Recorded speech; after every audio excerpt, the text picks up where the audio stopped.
ഇന്ന് നമ്മുടെ വീടിൻ്റെ ഈ ഒരു പരിസരമൊക്കെ ഒന്ന് പരിചയപ്പെടുത്താമെന്ന് വിചാരിച്ചേട്ടോ. അപ്പം ഇന്ന് ഷോർട്ട് വീഡിയോ എടുക്കാനായിട്ടാണ് തീരുമാനിച്ചത്. പിന്നെ വിചാരിച്ച ഒരു ലോങ് വീഡിയോ എടുക്കും. ഇതാണ് കേട്ടോ നമ്മുടെ വീടിൻ്റെ ഫ്രണ്ടിലത്തെ വയൽ. ഇവിടെ വയലെന്ന് പറയാനായിട്ടേ ഉള്ളൂ, കൃഷിയും കാര്യങ്ങളൊന്നും ഇപ്പോൾ ഇല്ല കേട്ടോ. ഈ ഒരു ഭാഗത്തായിട്ടായാലും ഇവിടെ ആയിട്ടായാലും ഇവിടെ ഒന്നും ഇങ്ങനെ നിരപ്പായിട്ട് കിടന്നതല്ല.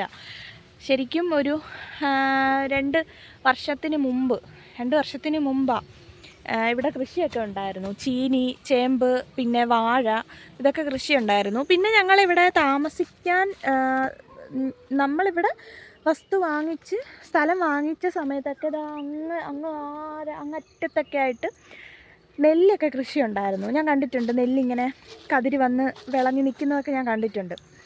പക്ഷേ അതിന് ശേഷം എന്താണെന്നൊന്നും അറിയത്തില്ല. പിന്നെ അവിടെ കൃഷിയും കാര്യങ്ങളൊന്നും നെൽകൃഷിയും കാര്യങ്ങളൊന്നും ഇല്ലായിരുന്നു. പിന്നെ ഇതാ ഇവിടെയൊക്കെ ആയിട്ട് ഇവിടെ കുറേ പണയായിരുന്നു കേട്ടോ. പക്ഷേ ഇപ്പം മഴ പെയ്ത് കൃഷിയൊന്നും ഇല്ലാത്തത് കാരണം പണയെല്ലാം പോയി. ഇപ്പം ഒരേ ലെവലിനെല്ലാം കിടക്കുക കേട്ടോ. വയൽ പോലെ തന്നെ ഒറ്റ ലെവലിന് അങ്ങ് കിടക്കുക.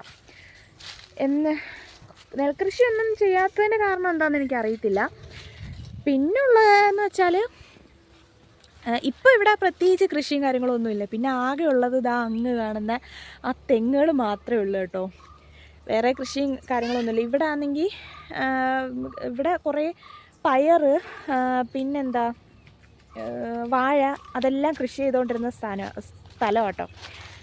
അതൊക്കെ നിർത്തിയതിൻ്റെ കാര്യം എന്താണെന്ന് ഞാൻ വഴിയെ പറയാം. പിന്നെ വേറൊരു കാര്യം എന്ന് പറഞ്ഞാൽ, നമുക്ക് നേരത്തെ ഇവിടെ ആയിട്ട് ഇതിലേക്കൂടെ ഇങ്ങനെ നടക്കാനായിട്ടുള്ള വരമ്പൊക്കെ ഉണ്ടായിരുന്നു. പക്ഷെ ഇപ്പോൾ അതൊന്നുമില്ല കേട്ടോ. എൻ്റെ കല്യാണ സമയത്ത് ഫോട്ടോ എടുത്തത് വരെ അവിടെയൊക്കെ നിന്നിട്ട് ഫോട്ടോ എടുത്തു. പിന്നെ ചെറിയൊരു നിശ്ചയം പോലെ ഉണ്ടായിരുന്നു. നിശ്ചയത്തിൻ്റെ സമയത്തും അങ്ങ് അറ്റത്ത് ആ തെങ്ങ് നിൽക്കുന്നതിൻ്റെ അപ്പുറത്ത് വരെയൊക്കെ പോകാനായിട്ട് അവിടെയൊക്കെ പോയി ഫോട്ടോ ഒക്കെ എടുത്തിട്ടുണ്ടായിരുന്നു കേട്ടോ. പക്ഷേ ഇപ്പോൾ അങ്ങോട്ടെങ്ങും കാലെടുത്ത് വെക്കാൻ പറ്റാത്ത അവസ്ഥയിലായി കിടക്കുക. കാര്യം എന്താണെന്ന് വെച്ചാൽ കൃഷിയും കാര്യങ്ങളും ഒന്നും ഇല്ലാത്തത് കൊണ്ട് തന്നെ ആരും ഇങ്ങോട്ടൊന്നും വരാതായി. പിന്നെ മഴ കാര്യങ്ങളൊക്കെ ആയി ആ ഒരു നടവരമ്പൊക്കെ പോയി. മൊത്തത്തിൽ വെള്ളവും ചെളിയും ഒക്കെ കയറി എല്ലാം നശിച്ച്. പിന്നെ വേറൊരു കാര്യം എന്ന് വെച്ചാൽ ഈ ഒരു വഴി കണ്ടോ, ഞാൻ ബാക്ക് ക്യാമറ എടുത്ത് കാണിച്ചു തരാം. ഈ ഒരു വഴി കണ്ടോ, ഇവിടെ ഇങ്ങനെ താഴോട്ടൊരു വഴിയാട്ടോ. ഈ വഴിയാണ് നമ്മുടെ മെയിൻ താരമായിട്ടുള്ള പന്നി കയറാനുള്ള സ്ഥലം. പന്നി കയറി അതവിടെ ഒരു വഴിയായിട്ടുണ്ട് കേട്ടോ, വരമ്പ് പോലെ ആയിട്ടുണ്ട്. മനസ്സിലായില്ലേ, ഇവിടെ കൃഷിയും കാര്യങ്ങളും ഒന്നും ചെയ്യാൻ പറ്റാത്തതിൻ്റെ മെയിൻ കാരണം പന്നിയാണ്. നല്ല പന്നി ശല്യം ഉണ്ട് കേട്ടോ. വാഴയാണേലും ചീനി, ചേമ്പ്, പയർ, ഒരു സാധനവും കൃഷി ചെയ്യാൻ പറ്റാത്ത അവസ്ഥയിലാക്കി. ഇവിടെ ആണെങ്കിൽ 75 മൂട് വാഴത്തൈകൾ വെച്ചിട്ടുണ്ടായിരുന്നു. ഇവിടെ ഈ സ്ഥലം പാട്ടത്തിനെടുത്ത് കൃഷി ചെയ്ത ആൾ 75 മൂട് വാഴത്തൈകൾ നട്ട് വെച്ച് കുറച്ച് ദിവസം കഴിഞ്ഞ് അതിന് നാമ്പൊക്കെ വന്ന് അത് കിളിച്ചൊക്കെ വരാറായപ്പോഴത്തേനും ആ 75 മൂട് ഒരെണ്ണം പോലും ഇട്ടേക്കാതെ മൊത്തം പന്നി വന്ന് വെട്ടിക്കീറി കുത്തി ഇളക്കി നശിപ്പിച്ചിട്ടിട്ട് പോയി. അതിന് ശേഷം ഇവിടെ ഒരു സാധനം ആരും കൃഷി ചെയ്തിട്ടില്ല കേട്ടോ. കാരണം കഷ്ടപ്പെടുന്നതിന് ഫലം കിട്ടത്തില്ല. നമ്മൾ കഷ്ടപ്പെട്ട് എന്തെങ്കിലുമൊക്കെ കുഴിച്ച് വെച്ച് അത് കിളിച്ച് വരുമ്പോഴത്തേനും പിന്നെ പന്നി വന്നിട്ട് എല്ലാം നശിപ്പിച്ചിട്ടിട്ട് പോകും. പിന്നെ എങ്ങനെ നമ്മൾ കൃഷി ചെയ്യുന്നത്? വയലിൽ മാത്രമല്ല, നമ്മുടെ വീട്ടിൻ്റെ അവിടെ പോലും, അവിടെ ആ ഭാഗത്തൊന്നും ഒരു വകയും കൃഷി ചെയ്യാനായിട്ട് പറ്റുന്നില്ലായിരുന്നു കേട്ടോ.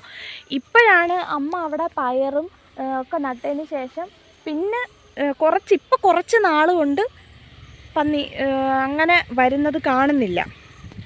ഈ പന്നിശല്യം ശരിക്കും ഒരു ശല്യമായിട്ട് തുടങ്ങിയത് ഇപ്പം ഒരു 4-5 വർഷമൊക്കെ 4-5 വർഷമൊന്നും ആവുന്നില്ല, ഒരു 1-2 വർഷം ഒക്കെ ആവുന്നേ ഉള്ളൂ കേട്ടോ. പന്നി ഇങ്ങനെ ഇത്രയും ശല്യമായിട്ട് നമുക്ക് ഒരു വകയും കൃഷി ചെയ്യാനും നടാനും ഒന്നും പറ്റാത്ത അവസ്ഥയിലോട്ടാവുന്നത്. നീലൂട്ടൻ വരുന്നുണ്ട്.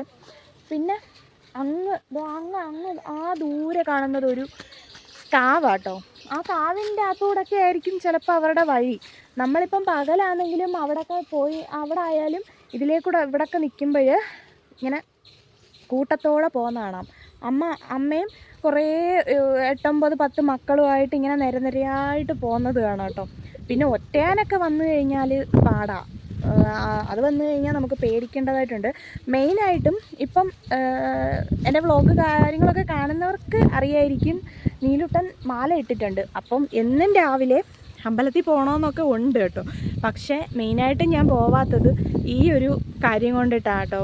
പന്നി ശല്യം ഉള്ളത് കൊണ്ട് എനിക്ക് ഭയങ്കര പേടിയാണ് പോകാനായിട്ട്. പിന്നെ അമ്മ ഉണ്ടെങ്കിൽ ഒരു പ്രാവശ്യം പോയി, ഞാനും അമ്മയും അപ്പുറത്തെ വീട്ടിലെ സുശീലാമ്മയും എല്ലാവരും കൂടെ ഒരു ദിവസം രാവിലെ പോയിട്ട് പെട്ടെന്ന് ഇങ്ങ് വന്ന്.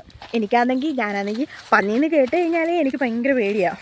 അതുകൊണ്ടാണ് ഇപ്പോൾ മെയിനായിട്ട് അമ്പലത്തിൽ പോകാനായിട്ട് പറ്റാത്തത്. ഇല്ലെങ്കിൽ നമുക്കിതാ ഇതിലേ കയറി കുറുക്ക് വഴി കയറി നേരെ അങ്ങ് അമ്പലത്തിൽ പോകും. ഒരു 10-15 മിനിറ്റ് കൊണ്ട് നമുക്ക് നടന്നു കഴിഞ്ഞാൽ അവിടെ എത്തും. പക്ഷേ എന്താണ് കാര്യം എന്ന് വെച്ചാൽ പോകാൻ പറ്റാത്തതിൻ്റെ മെയിൻ കാര്യം ഇതാ. പിന്നെ വേറെ എന്താണ് നമ്മുടെ ഈ ഒരു ഭാഗത്ത് പറയാനായിട്ട് ഇത്രയൊക്കെ തന്നെ. പിന്നെ വേറൊരു കാര്യമുള്ളതെന്ന് വെച്ചാൽ ഇവിടെയായിട്ട് നമ്മുടെ വീടിൻ്റെ ഈ വാതിൽക്കൽ കൂടെ ഒരു റോഡ് പോകാനായിട്ട് ഏകദേശം ഇപ്പം 1 വർഷമായിട്ടുണ്ടെന്ന് തോന്നുന്നു. കുറേ പേരുടെ ഈ അങ്ങോട്ടുള്ള സ്ഥലങ്ങളുടെ ഉടമകളിൽ നിന്ന് റോഡിന് വേണ്ടിയിട്ടുള്ള ഭാഗം അവർ എടുത്തിട്ട് അത്രയും ഭാഗം ഒരു ഓട്ടോ അല്ലെങ്കിൽ ഒരു ടെമ്പോ അതൊക്കെ പോകത്തക്കോലെ ഒരു റോഡ് റെഡിയാക്കാനായിട്ട് അവിടെ എല്ലാം മരമെല്ലാം മുറിച്ച് എല്ലാം റെഡിയാക്കിയിട്ടിരുന്നതായിരുന്നു. ആ വഴിയെടുത്തു JCB ഒക്കെ കൊണ്ടുവന്ന് മണ്ണൊക്കെ എടുത്ത് റോഡിന് വേണ്ടിയിട്ടുള്ള പാകമാക്കി കഴിഞ്ഞിട്ട് പിന്നെ ആരും കാണുന്നില്ല കേട്ടോ. ഞാൻ കാണിച്ചു തരാം. അത് മൊത്തം ഇപ്പം കാട് കയറി കിടക്കും കേട്ടോ. അതായത് ഇതിൻ്റെ അകത്തൊക്കെ ഒരു പന്നിക്ക് കയറി ഇരിക്കാനുള്ള സ്ഥലമൊക്കെ തന്നെ ഉണ്ട്.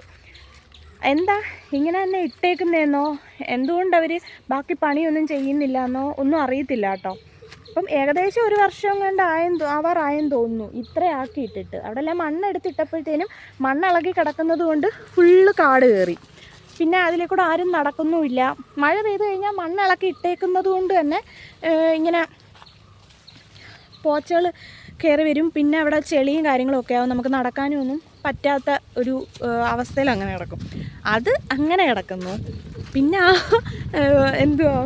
റോഡിന് വേണ്ടിയിട്ട് വഴി വെട്ടിയേക്കുന്നതിൻ്റെ അവിടെ മണ്ണിളകി കിടക്കുമല്ലേ, അവിടെ ആയിട്ട് അമ്മയും അച്ഛനും കൂടെ കൃഷിയും ചെയ്തിട്ടുണ്ട്. ഞാൻ ആ കൃഷി കാണിച്ചു തരാം കേട്ടോ. ഇപ്പോൾ അത് റോഡാണോ അതോ കൃഷിസ്ഥലമാണോ എന്ന് പോലും അറിയാത്ത അവസ്ഥയിൽ കിടക്കുക. 2 പേരോട് അവിടെ അങ്ങ് കൃഷി ചെയ്ത് റെഡിയാക്കിയിട്ടിട്ടുണ്ട്. പിന്നെ നമ്മുടെ ഇവിടെ ഇത്രയൊക്കെ ഉള്ളൂ കേട്ടോ. കൃഷി എന്തെങ്കിലുമൊക്കെ ഉണ്ടായിരുന്നെങ്കിൽ നമുക്ക് കാണിച്ചു തരാം, ഓരോന്ന് പരിചയപ്പെടുത്താം. അതൊന്നും ഇല്ല കേട്ടോ. ഇവിടെ ഇങ്ങനെ വയൽ വിശാലമായ പാടം ഇങ്ങനെ നിരന്ന് കിടക്കുന്നതല്ലാതെ ഒരു വകയും കൃഷിയില്ല. പന്നി കാരണം ഒരു വകയും കൃഷി ചെയ്യാൻ പറ്റുന്നില്ല, അങ്ങനെ വേണം പറയാനായിട്ട്. എൻ്റെ കല്യാണത്തിന് മുമ്പൊക്കെ ഇവിടെ ഇഷ്ടംപോലെ കൃഷി ഉണ്ടായിരുന്നു കേട്ടോ. നല്ല രസമായിരുന്നു കാണാൻ. കൊല ഇങ്ങനെ പണയിൽ വാഴ കൊലച്ചിങ്ങനെ നിൽക്കുന്ന കാണാനും, ചീനി, പിന്നെ ഇവിടൊക്കെ ഇഷ്ടം പോലെ കൃഷി ഉണ്ടായിരുന്ന സ്ഥലമാണ്. പന്നിസാറ് കാരണം അതെല്ലാം നിർത്തി വയ്ക്കേണ്ടി വന്നു. ഒരു വക ഇപ്പം കൃഷി ചെയ്യുന്ന പരിപാടി ഇല്ല ഇവിടെ. ആകെപ്പാടെ ഇപ്പം ഇവിടെ ഈ റബ്ബറുകളുണ്ട്, ഫുള്ള് റബ്ബറാട്ടോ. റബ്ബർ എസ്റ്റേറ്റ് എന്ന് പറയാൻ പറ്റത്തില്ല, റബ്ബർ തോട്ടം എന്ന് വേണമെങ്കിൽ പറയാം. മൊത്തം റബ്ബറാണ്, അല്ലാതെ വേറെ തെങ്ങും ഉണ്ട്, വേറെ ഒന്നുമില്ല ഇവിടെ. ആ കാട് കയറി കിടക്കുന്ന ഭാഗം കണ്ടോ, അവിടെയാണ് റോഡ് വന്നേക്കുന്നത്.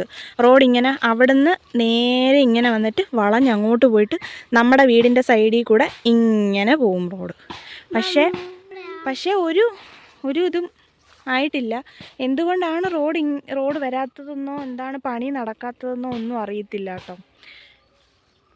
അങ്ങോട്ട് നമുക്കന്നേരം പെട്ടെന്ന് നമ്മുടെ വീട്ടിലോട്ട് വണ്ടിയൊക്കെ കൊണ്ടുവരാനായിട്ടൊക്കെ പറ്റുമായിരുന്നു. പക്ഷേ ഇതുവരെ ഒന്നും നടന്നിട്ടില്ല. ഇനിയിപ്പോൾ നാളെ ഇലക്ഷനൊക്കെ കഴിയുമ്പോഴത്തേനൊക്കെ ഓൾമോസ്റ്റ് റെഡി ആവുമായിരിക്കും എന്ന് പ്രതീക്ഷിക്കുന്നു. ഇവള് എവിടെയോ പ്രസവിച്ച് കിടക്കുക കേട്ടോ. എവിടെ പ്രസവിച്ച് കിടക്കുന്നതെന്ന് മാത്രം അറിയത്തില്ല. ദിവസവും ഇങ്ങനെ തേരാപാര അതിലേക്കൂടെ ഒക്കെ ഭക്ഷണം തേടിയൊക്കെ നടക്കുന്നതാണ്. അമ്മ ഇവിടെ ഇപ്പം പയറ് നട്ടിട്ടുണ്ട് കേട്ടോ. ഇതുവരെ എന്തായാലും പന്നി വന്ന് ഇതൊന്നും ചെയ്തിട്ടില്ല. എപ്പോഴാണെന്ന് അറിയത്തില്ല. ഇതിവിടെ ഉണ്ടെന്ന് അറിഞ്ഞിട്ട് 24 മണിക്കൂറും ഇവിടുന്ന് മാറാതിരിക്കുന്നത്. ഒരു ദിവസം രാത്രി നമ്മൾ ഉറങ്ങിക്കിടന്നിട്ട് രാവിലെ എഴുന്നേറ്റ് വന്ന് നോക്കുമ്പോൾ ഇതിൻ്റെ ചുവടെല്ലാം മാന്തി പൊളിച്ച് വെച്ചേക്കുന്ന കാണാം. ഒന്നും പറയാനായിട്ട്. ഈ 3 മൂട് ചീനിയും പന്നി ആദ്യം ഒന്ന് നട്ട് വെച്ച് കഴിഞ്ഞ് ഇത് 3ഉം പിഴുത് വന്നിട്ടിട്ട് കിളച്ച് മറിച്ചിട്ടിട്ട് അങ്ങ് പോയി. പിന്നെ അമ്മ രണ്ടാമത് ഇത് പിന്നെയും കുഴിച്ച് വെച്ച് ഇത്ര ആയിട്ടുണ്ട് കേട്ടോ. പിന്നെ വന്നിട്ടില്ല ഇതുവരെ. അത് കഴിഞ്ഞിട്ട് അച്ഛൻ ഇവിടെ ഇത്രയും മൂട് ചീനി നട്ടിട്ടുണ്ട്. ഇത് കുറച്ച് ചെറുതായിട്ടൊക്കെ മുള വന്ന് തുടങ്ങിയിട്ടുണ്ട്. ദാ ഇങ്ങനെ ഇത്രയും മുളയൊക്കെ വന്നിട്ടുണ്ട്. ഇതുവരെ എന്തായാലും പന്നി ഇങ്ങോട്ട് വന്നതായിട്ടൊന്നും കണ്ടിട്ടില്ല. പന്നി വന്നു കഴിഞ്ഞാൽ ഇത് മൊത്തം പോകും. മമ്മി അവിടെ നിന്ന് തുണി കഴുകുന്നു. നീലു ചീനി ചവിട്ടല്ലേ.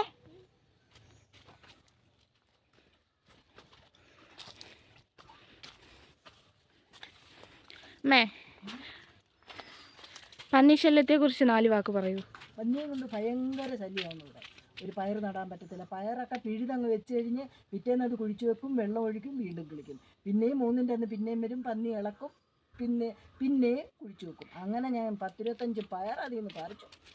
ഇതിന്ന് ഈ ചീനി നട്ടതിന് ശേഷം പിന്നെ ഇവിടെ പന്നി വന്നിട്ടില്ലല്ലോ. പന്നി വന്നിട്ടില്ല. പന്നിയെ കൊണ്ട് ഭയങ്കര ശല്യം. ഒരു പയറാവട്ടെ, ഒരു പാവലാവട്ടെ, എന്തോ നട്ടാലും അത് വലിച്ച് പിഴുതങ്ങ് വെച്ചേച്ചങ്ങ് പോകും. മാന്തി കഴിച്ച് ഒരു വകയും കൃഷി ചെയ്യാൻ പറ്റത്തില്ല. നമ്മുടെ പുരയിടം അല്ലെങ്കിലും നമുക്ക് എന്ത് വേണേലും ചെയ്യാം, അവരൊന്നും പറയത്തില്ല. പക്ഷെ എന്തോ ചെയ്യാനാ, പന്നി തരത്തില്ല. ഇത് പിന്നെ വളച്ച് കെട്ടി, കമ്പ് വളച്ച് കെട്ടിയൊക്കെ അത്രയാക്കി വെച്ചിട്ടുണ്ട്. ഇനി അതിൻ്റെ മേളിൽ എന്തെങ്കിലും വളച്ച് കെട്ടി വെക്കും, സാരിയോ വേറെ കമ്പോ. ഇതാണ് ഇവിടുത്തെ കൃഷി അവസ്ഥകളൊക്കെ. കൃഷി ഒന്നും ചെയ്യാൻ പറ്റാത്ത അവസ്ഥയാണ്. പിന്നെ അത്രയും എന്തായാലും നട്ടു വെച്ചതിന് ശേഷം ഇതുവരെ ആ 3 മൂട് ചീനി പിഴുത് കളഞ്ഞതിന് ശേഷം അത് രണ്ടാമത് നട്ട് വെച്ച് അത് കഴിഞ്ഞിട്ട് പിന്നെ ഇതുവരെയും ശല്യമൊന്നും ഉണ്ടായിട്ടില്ല. ഇനി എപ്പോഴാണെന്ന് അറിയത്തില്ല. ഞാൻ പറഞ്ഞ പോലെ തിരുമ്പി വരുന്നത്. ഒരു കമ്പാക്ക് ഉണ്ടാവുമോ പന്നിയുടെ എന്നൊന്നും അറിയത്തില്ല. നമുക്കൊന്നും ചെയ്യാനും പറ്റത്തില്ല. വന്യമൃഗം എന്നുള്ളൊരു ഉള്ളതുകൊണ്ട് തന്നെ നമുക്കൊന്നും ചെയ്യാൻ പറ്റത്തില്ല. നമ്മളെന്തെങ്കിലും ചെയ്ത് കഴിഞ്ഞാൽ നമ്മൾ അകത്ത് പോയി കിടക്കേണ്ടി വരും. അത് വേറെ കാര്യം. പന്നീനെ ഒന്നും ചെയ്തുകൂടാ, ഉപദ്രവിച്ചുകൂടാ എന്നൊക്കെയല്ലേ പറയുന്നത്. പിന്നെ ഇവിടെങ്ങും ആക്രമണമായിട്ട് ഒന്നും ഇതുവരെയും ഉണ്ടായിട്ടില്ലെന്നാണ് എൻ്റെ അറിവ്. പിന്നെ ഈ ഭാഗത്ത് പത്തനംതിട്ട ജില്ലയിൽ തന്നെ ഈ അങ്ങനത്തെയൊക്കെ ഭാഗത്ത് ബൈക്കിലൊക്കെ പോകുന്നവരെ ഈ റോഡ് ക്രോസ് ചെയ്യുന്ന ടൈമിൽ ഇടിച്ചിട്ടിട്ടുണ്ടെന്നും ഒക്കെ കേട്ടിട്ടുണ്ട്. അല്ലാതെ നമ്മുടെ ഈ വീടിൻ്റെ ഈ ഒരു ഭാഗത്ത് ഇതുവരെ അങ്ങനത്തെ പ്രശ്നങ്ങളൊന്നും ഇതുവരെ ഉണ്ടായിട്ടില്ല. ഉണ്ടാവരുതെന്നുള്ള പ്രാർത്ഥനയാണ്. അതുകൊണ്ട് തന്നെ നമുക്ക് എങ്ങോട്ടും പോകാൻ പറ്റാത്ത അവസ്ഥ.